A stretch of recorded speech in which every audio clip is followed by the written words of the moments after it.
Hi, I'm Jason Van Maanen, Agronomy Lead with Southwest Ag Partners. As a lot of you have been hearing, both from myself, our company, and outside sources, Western Bean Cutworm has been the talk here the last week or so. We have been seeing peak moth flights, so today we wanted to come out in the field and just take a few minutes to show you a little bit about the moths, how to scout for them. So most of you have heard a lot about Western Bean Cutworm in the past week or two. We're out here at at a field outside of Bothwell. Today we want to have a talk about the insect. It's quick about its life cycle, how it feeds, and actually give you a little demonstration on how to scout for it. As you can see here, this is one of the pheromone traps we have out as part of Tracy Bowdy's scouting program. Went Tuesday. These moths have been here since this trap was cleaned out on Friday. So as you can see, we have had a lot of moth flights here the past few days. So a little bit about the Western Bean Cutworm. As you can see, the moths come out this time of year. They've been overwintering. They come out and seek corn much like this that is just beginning to tassel or very early tassel. It lays its eggs in an egg mass on the upper 3-4 leaves of the plant.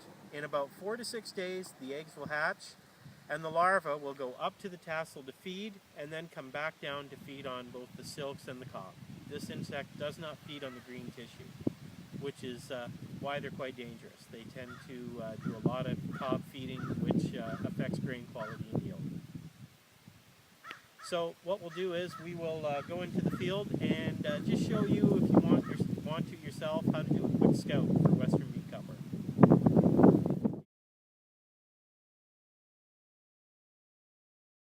So as we said, here we are out in the field. So what you want to do with Western Bean Cutworm, the moth counts in the traps let us know what areas there is a high infestation. To determine your thresholds for spraying, you want to come out in the field, have a look, and do count for egg masses. So a female moth will lay an egg mass on a leaf. What you want to do is walk out into the field, pick 5 spots, and count 20 plants. Record the amount of egg masses you find. If after you've counted 100 plants you see 5 egg masses or more, you are at a threshold for spraying. So the female tends to lay its eggs on the upper 4 or 5 leaves. So you start, as you scout, you want to look up. So you're looking for